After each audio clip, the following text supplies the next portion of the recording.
فَإِذَا نُفِخَ فِي الصُّورِ نَفْخَةٌ وَاحِدَةٌ۔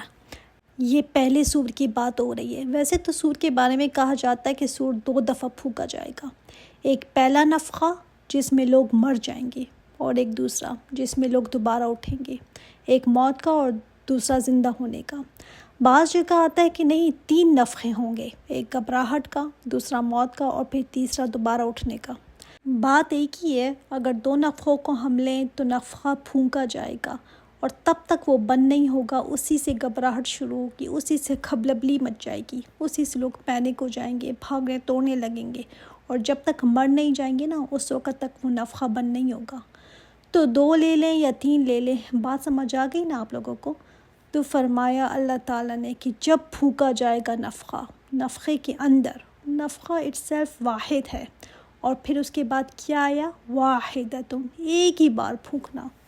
مطلب اس میں تاکید ہے کہ اللہ تعالیٰ کو بہت لمبا چوڑا کچھ نہیں کرنا پڑے گا، بس ایک نفخہ ہوگا، اسی سے سب کچھ ختم ہو جائے گا، صرف ایک بلو۔ اور یہ سور کیا چیز ہے جس میں پھونکا جائے گا؟ یہ ایک بیل کے سینگ کی طرح ہارن ہے، ٹرمپٹ کہہ سکتے ہیں، اور اس کے اندر پھونک ماری جائے گی۔ پھونک مارنے والا کون ہوگا یہاں پر یہ نہیں بتایا گیا، لیکن ہمیں حدیث سے پتہ چلتا ہے کہ ایک فرشتہ اللہ تعالیٰ نے صرف اسی کے لیے پیدا کیا ہے۔ سبحان اللہ، اس کا نام اسرافیل علیہ السلام ہے، جس کو اللہ تعالیٰ نے پیدا ہی صرف اس لیے کیا ہے کہ وہ اس میں پھونک مارے۔ اور جب سے اللہ تعالیٰ نے ان کو پیدا فرمایا ہے، اس وقت سے انہوں نے اس کو اپنے منہ میں لیا ہوا ہے، منہ میں لے کر ان کی نظریں اللہ تعالیٰ کے عرش کی طرف ہیں، وہ ریڈی ہیں، بالکل الرٹ ہیں، نظریں ادھر ہی باندھی ہوئی ہیں، بالکل چاق و چوبند ہیں۔ بعض روایات میں آتا ہے کہ وہ آنکھ بھی نہیں جھپکتے۔ کیوں؟ اتنے کیوں الرٹ ہیں کہ کس وقت اللہ تعالیٰ کا حکم آ جائے تو میں سور میں پھونک دوں۔ اندازہ کیجئے کہ ان کو یہ ہے کہ یہ نہ ہو کہ اللہ تعالیٰ کا حکم آ جائے اور میں الرٹ نہ ہوں۔ ان کو خود بھی نہیں پتہ کہ کس وقت قیامت آنی ہے، ان کو خود بھی نہیں پتہ، اس لیے الرٹ ہے نا اتنے، کہ ان کو نہیں پتہ کہ کب حکم آ جائے۔ ایک جگہ اور آتا ہے کہ نبی علیہ الصلاۃ والسلام نے فرمایا، میں کس طرح سے آسودہ حال ہو جاؤں، یعنی میں کیسے چین پاؤں، کیسے آرام سے میں سو جاؤں، جبکہ سور پھونکنے والے فرشتے نے سور کو منہ میں لیا ہوا ہے، اپنے ماتھے پر بل ڈال دیے، اپنے کان متوجہ کر دیے، اور انتظار میں لگا ہوا ہے کہ کب حکم آ جائے کہ وہ پھونک مار دے۔ تو صحابہ گھبرا گئے، پوچھا یا رسول اللہ پھر ہم کیا کریں؟ آپ صلی اللہ علیہ وآلہ وسلم نے فرمایا، کہا کرو حسبی اللہ و نعم الوکیل، اللہ توکلنا۔ آپ صلی اللہ علیہ وسلم نے یہ ذکر سکھایا تھا۔ اور یہ بھی روایت میں آتا ہے کہ اسرافیل علیہ السلام کو آپ صلی اللہ علیہ وآلہ وسلم نے ہنستے ہوئے نہیں دیکھا جب گئے تھے نا معراج پر۔ فرمایا کہ میرے پاس کوئی فرشتہ نہیں آتا مگر وہ ہنستا ہوا، خوش ہوتا ہوا آتا، ان کو ہنستے نہیں ہوا دیکھا۔ تو جبرائیل علیہ السلام نے بتایا کہ جب سے جہنم کو اللہ تعالیٰ نے بنایا ہے نا، تب سے یہ ہنسے نہیں ہیں۔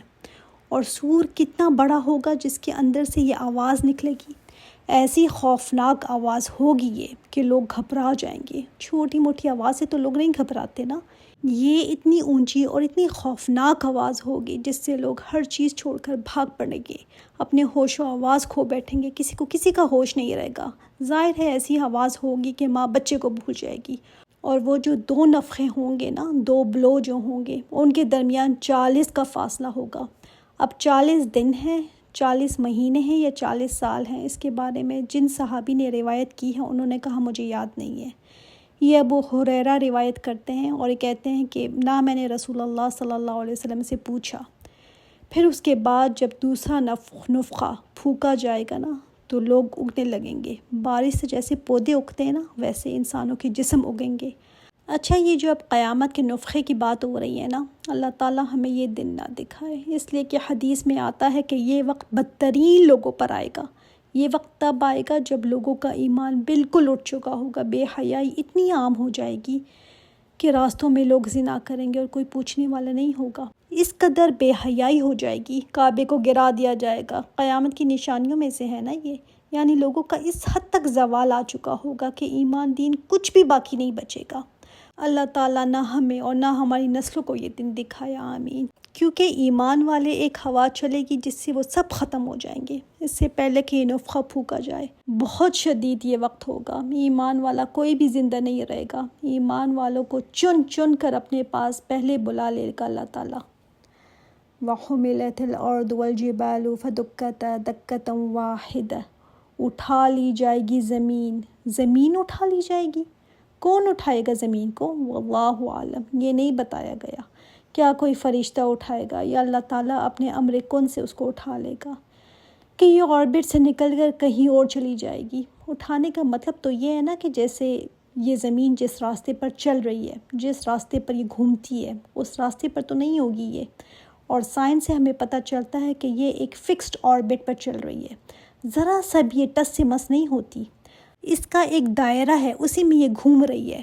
اب جب اللہ تعالیٰ نے فرمایا کہ اٹھا لی جائے گی زمین، تو اپنے آربٹ سے ہی نکل جائے گی، تو خلا میں کہیں بھی چلی جائے گی، سورج سے جا ٹکر سکتی ہے، کسی اور سی چیز سے جا ٹکر سکتی ہے۔ اندازہ آپ کر سکتے ہیں کہ کتنی سخت بات کی گئی ہے۔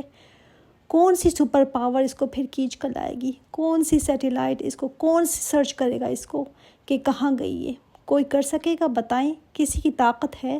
آج جو ٹیکنالوجی ہمارے پاس ہے، وہ فرعون آج سمود تھے نا، ان کے پاس تھوڑی کوئی ایسی چیزیں تھیں۔ ہمارے پاس تو آج جہاز ہیں، ٹینکس ہیں، ایسی ایسی ٹیکنالوجی، ایسی ایسی چیزیں ہیں۔ ہمارے پاس تو وہ تو تلواروں سے لڑنے والے تھے، ہم تو آج فورکاسٹ تک بتا سکتے ہیں۔ سائنس نے اتنی ترقی کر لی ہے کہ موسم تک پریڈکشن کر سکتے ہیں، آگے کے حالات بتائے جا سکتے ہیں۔ اللہ تعالیٰ نے بہت دفعہ بارہا دکھاتا ہے کہ انسان تو کتنا بے بس ہے۔ سوچ کر بھی خوف آتا ہے نا کہ زمین اپنے آربٹ کو چھوڑ کر نکل جائے گی، اب اٹھ کر وہ کہاں جائے گی؟ واللہ عالم۔ والجبال، اور پہاڑ جو ہے نا، جب بھی اصل میں قیامت کا ذکر آتا ہے نا، وہاں پہاڑ کا بہت تذکرہ آتا ہے۔ دو ریزنز ہیں اس کے۔ ایک تو پہاڑ نا بہت طاقت، بہت قوت کی نشانی سمجھے جاتے ہیں۔ کسی مضبوط چیز کی مثال دینی ہو نا، ہم تو پہاڑوں کو ہم لیتے ہیں۔ دوسرا ریزن، پہاڑ وہ میخیں ہیں جس سے زمین بیلنسڈ ہے، ورنہ زمین ہل رہی تھی جب اللہ تعالیٰ نے زمین کو پیدا کیا تھا نا، تو اس کو بیلنس کرنے کے لیے اللہ نے پہاڑوں کو میخوں کی طرح گاڑا۔ اس میں قرآن میں اللہ تعالیٰ نے بتایا ہے یہ۔ اب میخیں نکل گئیں تو پہاڑوں کا حال کیا ہوگا؟ اب یہ اڑتے ہوئے کہاں جائیں گے؟ فَدُكَّتَا دَكَّةً وَاحِدَةً، توڑ دیا جائے گا، توڑنا ایک ہی بار میں، یعنی ایک ہی ٹکراؤ کے اندر دونوں پہاڑوں کو اور زمین کو ریزہ ریزہ کر دیا جائے گا۔ اب یہ نہیں پتہ کہ یہ کیسے ہوگا، لوگ تو ظاہر مر چکے ہوں گے، ان کا صفایا تو ہو چکا ہوگا۔ فَيَوْمَئِذٍ وَقَعَتِ الْوَاقِعَةُ، تو اس دن واقعہ ہوگی، واقعہ ہونے والی، مطلب اس دن پھر واقعہ ہوگا، ہونے والا۔ یہاں کہانی ختم نہیں ہو جائے گی، قصہ ختم، لپیٹ دیا جائے گا سب کچھ۔ آگے دیکھیں اگلی 2-4 آیتوں میں یومئذ آئے گا۔ کیوں اتنی دفعہ کیوں آیا؟ اللہ تعالیٰ چاہتے ہیں کہ اس دن میں اپنے آپ کو کھڑا کر کے تم دیکھو کہ آ گیا یہ دن، آ گیا ہے، خود کو اس میں امیجن کر کے دیکھو، وہاں پر پکچر کرو اپنے آپ کو، اپنے ذہن میں لاؤ کہ یہ دن میں کھڑی ہوئی ہوں، آ گیا ہے وہ دن، واقعہ ہونے والی، واقعہ ہو گئی ہے۔ واقعہ بھی قیامت کا نام ہے نا ایک، تو واقعہ ہو گئی، واقعہ ہونے والی، اور اس میں اپنے آپ کو امیجن کر کے دیکھو۔ وہ سوچتے تھے نا بڑی دور ہے، ابھی کہاں۔ آپ دیکھیں کوئی چیز ہم سے مہینوں دور ہو نا، تو ہم کہتے ہیں ابھی بڑا ٹائم ہے، مہینہ پڑا ہوا ہے، تو جب وہ دن آ جاتے ہیں نا، تو ہم کہتے ہیں ہاں اتنی جلدی آ گیا، پتہ بھی نہیں چلا مجھے، وقت گزر ہی جاتا ہے۔ چاہے کچھ کر کے آپ ٹائم گزاریں، چاہے لیٹے رہیں، ٹائم تو گزر ہی جاتا ہے، اس کو تو گزرنا ہی ہے۔ چاہے اس میں آخرت کے لیے ذخیرہ کچھ جمع کر لیں، چاہے تو ادھر ادھر ہو کر ٹائم گزار لیں، اس کا تو پتہ نہیں چلتا۔ ٹائم تو ایسے گزرتا ہے کہ پتہ بھی نہیں چلتا انسان کو۔ اسی طرح اس دن انسان کہے گا آ گیا یہ دن، ابھی تو میں نے کچھ کرنے کا سوچا ہی تھا۔ وَانشَقَّتِ السَّمَاءُ فَهِيَ يَوْمَئِذٍ وَاحِيَةٌ، اور پھٹ جائے گا آسمان، وہ ہوگا اس دن کمزور، آسمان پھٹ جائے گا۔ یہ آسمان جو ہزاروں سال سے تم دیکھتے ہو نا، ایسے ہی ہے، ایسے ہی رہے گا۔ اس دن جیسے کمزور، بالکل جیسے کپڑا چرتا ہے نا، یہ چرتا چلا جائے گا۔ اب یہ چرے گا تو کیا نظر آنے لگے گا؟ واللہ عالم، کیا غائب کی چیزیں ہمیں نظر آنے لگیں گی۔ آسمان پر بھی قیامت ہوگی، زمین پر بھی ایک قیامت ہوگی۔ قیامت صرف یہ نہیں کہ انسانوں پر ہوگی، ہر چیز پر قیامت ہوگی۔ ستاروں پر قیامت ہوگی، وہ بھی جھڑ رہے ہوں گے، آسمان بھی چل رہا ہوگا، فرشتوں کو بھی موت آ جائے گی، کوئی بھی زندہ نہیں رہے گا۔ اللہ تعالیٰ آسمان و زمین کو لپیٹ لیں گے اپنے ہاتھ میں اور فرمائیں گے، کہاں ہیں آج دنیا کے بادشاہ؟ کہاں ہیں متکبرین؟ کہاں ہیں جبارین؟ یہ آیت نا انسانوں کو بالکل توڑ کر رکھ دیتی ہے، انسانوں میں کچھ بھی نہیں رہتا پھر۔ والملک علی ارجائها، فرشتے اس کے کناروں پر ہوں گے۔ اب یہ سین نا میدان محشر کا ہے۔ میدان محشر میں انسان کھڑے کھڑے تھک جائیں گے، ہزاروں سال گزر جائیں گے، کھڑے رہیں گے۔ یوم القیامہ اس کو ایسے ہی نہیں کہا جاتا نا۔ قیامہ کیا ہے؟ قیام کا دن۔ قیام ہم نماز میں بھی کرتے ہیں نا، کتنی جلدی ہم تھک جاتے ہیں، 1 منٹ سے زیادہ ہم سے کھڑا نہیں ہوا جاتا۔ بعض دفعہ نفل تو بیٹھ کر ہی پڑھ لیتے ہیں۔ وہ دن ہوگا جس دن انسان کو ہزاروں سال کھڑا ہونا پڑے گا، 50,000 سال کا وہ دن ہوگا۔ ہزاروں سال سے کھڑا انسان پسینے میں شرابو ہوگا۔ انسان کو 2 قدم رکھنے کی جگہ صرف ملے گی، بالکل جیم پیکٹ ہوں گے لوگ۔ یہ وہ جگہ ہوگی جہاں انسان کو اپنی زندگی کا پورا نقشہ آگے گھومے گا۔ وہ جگہ ہے جہاں انسان بے لباس ہوگا، بے ختنہ ہوگا، اور اللہ تعالیٰ فرمائیں گے، آ گئے نا تم میرے پاس، ویسے ہی جیسے میں نے تمہیں پہلی دفعہ پیدا کیا تھا، ننگے، بے ختنہ، اکیلے۔ محشر کا میدان ہے یہ، اس میں ہزاروں سال جب لوگ کھڑے رہیں گے نا تو اتنا تھک جائیں گے، لوگ ایک دوسرے سے کہیں گے کہ ہمارے انبیاء آیا کرتے تھے ہمیں بتانے کے لیے، رسول آیا کرتے تھے جو ہمیں اللہ کی یاد کراتے تھے، تو چلو ان کے پاس جا کر بات کرتے ہیں کہ اللہ ہمارا فیصلہ کر دے۔ اب ہم تو کھڑے کھڑے تھک گئے ہیں۔ اس دن اتنی بھوک، اتنی پیاس ہوگی نا جس کا اندازہ انسان نہیں کر سکتا۔ سب سے زیادہ بھوک کی شدت اور پیاس کی شدت جانتے ہیں کس کو محسوس ہوگی؟ جو سب سے زیادہ دنیا میں کھایا کرتے تھے۔ ظاہر اب کھانے کی بہت عادت ہو، ہر 2 گھنٹے بعد منہ میں کچھ نہ کچھ ڈالتے رہتے ہیں، تو وہاں پر ہزاروں سال سے کھڑے ہوں گے۔ اللہ تعالیٰ وہاں پر اسپیشل کوئی اسٹیمنا انسان کو دے گا، تبھی انسان کھڑا رہ سکے گا نا، مرے گا نہیں وہاں پر۔ کوئی خاص قوت اللہ تعالیٰ انسان کو دیں گے اللہ تعالیٰ، ورنہ اتنا بھوک، اتنا پیاس ہو انسان زندہ ہی نہیں رہ سکتا۔ لیکن رہے گا انسان، کیونکہ موت نہیں ہے وہاں پر، لیکن ہوگا انسان ہی۔ بھوک بھی لگے گی، پیاس بھی لگے گی، تھک بھی جائیں گے۔ اب تنگ آ کر پہلے یہ آدم علیہ السلام کے پاس جائیں گے، وہ کہیں گے آج اللہ بہت غضبناک ہے، اس سے پہلے کبھی اللہ تعالیٰ اتنے غصے میں نہیں تھا۔ پھر نوح علیہ السلام کے پاس جائیں گے، پھر ابراہیم علیہ السلام کے پاس جائیں گے، موسیٰ علیہ السلام کے پاس جائیں گے، عیسیٰ علیہ السلام کے پاس جائیں گے، سب انکار کر دیں گے کہ ہم نہیں کہہ سکتے، آج اللہ تعالیٰ بہت غصے میں ہے۔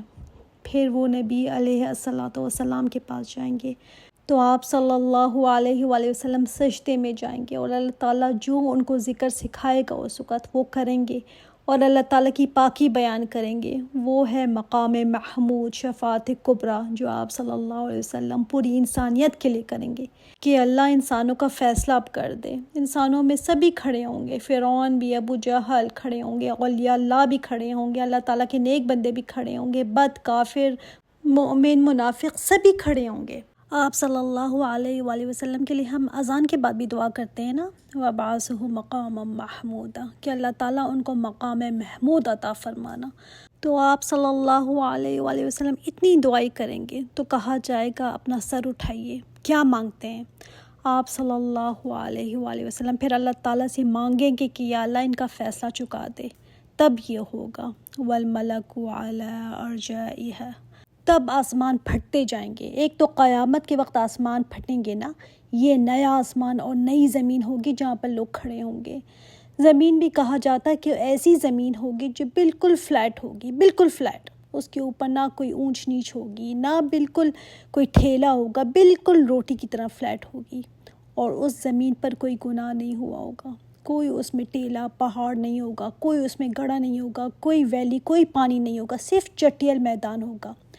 بعض روایات میں آتا ہے کہ شام کی زمین یہ میدان محشر بنے گی، واللہ عالم، اللہ کو بہتر پتہ کہ کون سی زمین ہوگی جس میں ساری مخلوق آ جائے، آدم علیہ السلام سے لے کر آخری انسان تک سب اس میں سما جائیں۔ تو ایک آسمان پھٹے گا، اس میں سے فرشتے اتریں گے اور سارے لوگوں کو گھیر لیں گے، جتنے بھی لوگ کھڑے ہوں گے، فرشتے چاروں طرف سے سرکل کر لیں گے۔ پھر دوسرا آسمان پھٹے گا، پھر اس میں سے فرشتے اتریں گے، پھر وہ لوگوں کو گھیر لیں گے، سیکنڈ سرکل ہو گیا، اس کے بعد تھرڈ سرکل بنے گا، اور فرشتے اسی طرح لوگوں کو گھیرتے رہیں گے، اور ہوتے ہوتے پھر اللہ تعالیٰ کا عرش لایا جائے گا۔ کیسے تشریف لائے گا اللہ تعالیٰ ہم نہیں جانتے، جیسے اس کی شان کے لائق۔ وَيَحْمِلُ عَرْشَ رَبِّكَ فَوْقَهُمْ يَوْمَئِذٍ ثَمَانِيَةٌ، اٹھائے ہوئے ہوں گے عرش آپ کے رب کا اپنے اوپر اس دن 8 فرشتے۔ تیرے رب کا جو عرش ہے نا، اس کو 8 فرشتے، اس وقت کتنے فرشتوں نے اٹھایا ہوا ہے؟ 4 فرشتوں نے اللہ تعالیٰ کا عرش اٹھائے ہوئے ہیں۔ اس وقت کتنے ہوں گے؟ 8 فرشتے جو اللہ تعالیٰ کا عرش اٹھائے ہوئے ہوں گے۔ اور عبداللہ بن عمر رضی اللہ تعالیٰ عنہ فرماتے ہیں کہ وہ فرشتے جو ہوں گے نا، ان کی ایک آنکھ کے سرے سے دوسرے آنکھ کے سرے تک 100 سال کا فاصلہ ہے۔ اللہ اکبر، 100 سال کا فاصلہ۔ خود سوچیں، ہماری ایک آنکھ سے دوسری آنکھ کے سرے تک کا کتنا فاصلہ ہے؟ چند انچز کا، 2-3 انچز کا، اور وہ 100 سال کا فاصلہ، 100 سال کی مسافت جتنا فاصلہ ہے۔ کتنے ہیوج ہوں گے وہ۔ ایک حدیث ہے کہ آپ صلی اللہ علیہ وآلہ وسلم نے فرمایا کہ مجھے اجازت دی گئی ہے کہ میں تمہیں عرش کے اٹھانے والے فرشتوں میں سے ایک کی نسبت کی خبر دوں، ایک کے بارے میں بتا دوں کہ اس کی گردن سے لے کر کان کے نیچے کی جو لو ہے نا، جہاں پر ہم ایئر رنگس پہنتے ہیں، تو گردن سے لے کر کان کی لو تک کا فاصلہ اتنا ہے کہ اڑنے والا پرندہ 700 سال 700 سال تک اڑتا چلا جائے، اتنا فاصلہ ہے۔ اللہ اکبر، یا رب تیری مخلوق تو اتنی بڑی ہے، اتنی ہیوج مخلوق ہے اللہ تعالیٰ کی، ہم کیا چیز ہیں اللہ تعالیٰ کے فرشتوں کے آگے۔ آپ دیکھیں، جب جبرائیل علیہ السلام نے اپنا آپ صلی اللہ علیہ وسلم کو دکھایا تھا تو زمین پر نہیں کھڑے ہو سکتے تھے، افق پر تھے۔ آپ صلی اللہ علیہ وسلم نے فرمایا نا کہ پورا افق ڈھکا ہوا تھا ان کے پروں سے، اور ایک اور روایت میں آتا ہے کہ 7 زمینوں کے نیچے ان کے قدم ہوں گے اور 7 آسمان پر ان کا سر ہوگا، اتنے وہ قداور ہیں۔ اچھا، یہ جو گروپ کے گروپ فرشتے اتر رہے ہیں نا، سرکل بنا رہے ہیں لوگوں کے گرد، تو ان کی تعداد کتنی ہوگی؟ ان کی تعداد اتنی ہوگی جتنے انسان جن وہاں پر کھڑے ہوں گے، ان کی تعداد ایک گروپ کی ہوگی جو ایک آسمان کے پھٹنے کے بعد اتریں گے۔ ابن عباس فرماتے ہیں کہ آسمان میں سوراخ اور دراریں پڑ جائیں گی، شق ہو جائیں گے، عرش سامنے ہوگا اور فرشتے اس کے کناروں پر ہوں گے، وہ کنارے نہیں ٹوٹیں گے، اور یہ فرشتے اب کناروں سے اتر کر زمین پر اتر آئیں گے۔ بعض کہتے ہیں کہ 8 سے مراد 8 صفیں ہیں فرشتوں کی جو گھیرا ڈالیں گی، بعض کہتے ہیں نہیں، یہ 8 فرشتوں کی بات کی جا رہی جنہوں نے عرش اٹھایا ہوا ہوگا، واللہ عالم۔ یومئذ تعرضون لا تخفی منکم خافیہ، اس دن تم پیش کیے جاؤ گے، نہ چھپ سکے گا تمہارے رازوں میں سے کوئی راز، کوئی بات نہیں چھپ سکے گی اس دن۔ ایک تو یہ کہ کوئی عمل نہیں چھپ سکے گا اس دن، کوئی بھی عمل نہیں چھپ سکے گا، آنکھ کی ایک حرکت نہیں چھپ سکے گی، کوئی لکھا ہوا جملہ نہیں چھپ سکے گا، کوئی ہاتھ سے پاؤں سے کیا ہوا کام نہیں چھپ سکے گا، دل میں آیا ہوا خیال نہیں چھپ سکے گا، سوچے نا، ارادے، نیتیں، کچھ بھی نہیں چھپ سکے گا، سب کچھ ایکسپوز کیا جائے گا۔ دوسری بات اس میں کہ انسان اس دن کہیں نہیں چھپ سکیں گے، ایکسپوز ہوں گے، کوئی جگہ ہی نہیں ہوگی چھپنے کی۔ آپ دیکھیے نا، کہیں خطرہ ہو، انسان کی فطرت ہے، وہ کہتا ہے میں کہیں بھاگ جاؤں، کہیں چھپ جاؤں، کسی کو نظر نہ ہوں، کوئی جگہ ملے کہ میں کسی کو نظر نہ ہوں۔ تو اس دن انسان کھڑا رہے گا، حالانکہ اپنے سامنے دیکھ رہا ہوگا کہ کیا ہو رہا ہے، چھپنے کی کوئی جگہ ہی نہیں ہوگی، نہ کوئی ٹھیلا ہوگا، نہ کوئی ایسے پہاڑ ہوں گے کہ جس کے پیچھے چھپ جائے۔ اب جب فیصلے کا وقت آ گیا ہے نا، یومئذ تعرضون، اس دن تم پیش کیے جاؤ گے، اس دن تمہاری پیشی ہوگی۔ ایک پیشی تو یہ ہوگی نا کہ قوموں کو ان کے انبیاء کے ساتھ لایا جائے گا، انبیاء سے پہلے پوچھا جائے گا، مثلا نوح علیہ السلام سے پوچھا جائے گا، اے نوح، آپ نے اپنی قوم تک پیغام پہنچا دیا تھا؟ وہ کہیں گے ہاں یا اللہ، میں نے پہنچا دیا تھا۔ قوم سے پھر پوچھا جائے گا، کیا تم تک پیغام پہنچا تھا؟ تو جو قوم سرکش تھے نا، نا ایمان والے تھے، وہ اپنی جان چھڑانے کے لیے کہیں گے نہیں نہیں، ہمیں کسی نے نہیں بتایا تھا۔ انسان کی فطرت میں ہے نا کہ جب الزام لگے تو اپنی جان چھڑانے کے لیے فوراً کہتا ہے نہیں نہیں، مجھے تو نہیں پتہ۔ تو یہ بھی کہیں گے ہمیں پتہ ہی نہیں تھا۔ تو اس وقت اللہ تعالیٰ فرمائیں گے نوح علیہ السلام سے کہ آپ کے پاس کیا کوئی گواہ ہیں؟ تو اس وقت نبی علیہ الصلاۃ والسلام اور امت مسلمہ کو لایا جائے گا، آپ صلی اللہ علیہ وسلم گواہی دیں گے، اور آپ کی امت گواہی دے گی کہ ہاں، نوح علیہ السلام نے پیغام پہنچا دیا تھا۔ پوچھا جائے گا تمہیں کیسے پتہ، تم تو بہت بعد میں آئے نوح علیہ السلام کی قوم سے، وہ تو بہت پہلے گزر چکے تھے۔ کہیں گے ہم نے قرآن میں پڑھا تھا، بار بار پڑھا تھا کہ انہوں نے اپنی قوم کو بتایا تھا، سمجھایا تھا۔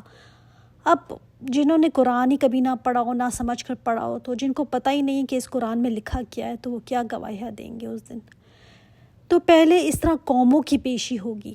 اسی لیے آپ صلی اللہ علیہ وسلم نے حجۃ الوداع میں صحابہ سے پوچھا تھا نا کہ میں نے کیا حق ادا کر دیا ہے لوگوں، کیا میں نے پہنچا دیا ہے تم سے سوال ہوگا قیامت کے دن، اس بارے میں میرے بارے میں پوچھا جائے گا کہ میں نے پہنچا دیا تھا یا نہیں۔ تو پوچھا لوگوں سے، میں نے پہنچا دیا نا؟ لوگوں نے گواہی دی ہاں آپ نے پہنچا دیا، حق ادا کر دیا آپ نے۔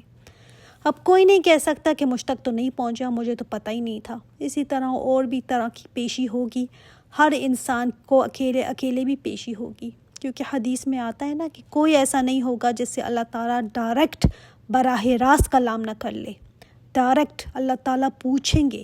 کوئی ایسا نہیں ہوگا جس سے اللہ تعالیٰ نہ پوچھیں، ہر ایک سے بات اللہ تعالیٰ 1 to 1 کریں گے، اور پھر اعمال نامے بھی پیش کیے جائیں گے، وہ بھی ایک پیشی ہوگی۔ تو یہ جو توردون کا جو مطلب ہے نا، اصل میں یہ عرض سے ہے۔ عرض کا کیا مطلب پیش کیا۔ اصل میں عربک میں نا یہ لفظ استعمال ہوتا ہے جب دکاندار اپنی چیز گاہک کے سامنے رکھتا ہے نا، تو وہ گاہک اس کو اٹھاتا ہے، الٹتا پلٹتا ہے، ٹھوک بجا کر دیکھتا ہے، اوپر نیچے کر کے دیکھتا ہے کہ یہ چیز میں نے خریدنی بھی ہے کہ نہیں۔ اس کو کہتے ہیں عرض کرنا۔ سمجھ آ گئی نا بات؟ دکاندار کا گاہک کے سامنے اپنی چیز کو رکھنا۔ تو یہ لفظ جب یہاں پر آتا ہے نا انسان کے لیے، کہ جب اللہ تعالیٰ کے سامنے پیش ہوں گے، اس کے لیے آیا یہ لفظ، تو کیا مطلب ہوا؟ انسان اس طرح سے اللہ تعالیٰ کے سامنے پیش کیے جائیں گے جس طرح سے دکاندار گاہک کے سامنے اپنی چیز رکھتا ہے۔ گاہک اس کو ٹھیک ٹھاک ٹھوک بجا کر دیکھتا ہے، تو انسان اس دن کیا ویلیو ہوگی، اس دن انسان کتنا بے بس ہوگا، کتنا بے طاقت بے وقت ہوگا، کتنا حقیر ہوگا۔ اس کا اشارہ اس ایک لفظ میں مل جاتا ہے کہ تمہاری کوئی ویلیو نہیں ہوگی اس دن۔ اٹھانے والا اٹھا کر اس دن دیکھے گا کہ کسی قابل تھے بھی تم یا نہیں۔ ایسے ہی سودا نہیں کر لیتا گاہک، وہ بھی دیکھ کر کرتا ہے۔ تو اللہ تعالیٰ بھی اس دن سلیکشن کرے گا، ٹھوک بجا کر دیکھے گا۔ اللہ اکبر، الحمدللہ۔ آج یہیں تک کرتے ہیں۔ سبحانک اللہم و بحمدک، اشہد ان لا الہ الا انت، استغفرک و اتوب الیک۔ السلام علیکم و رحمۃ اللہ وبرکاتہ۔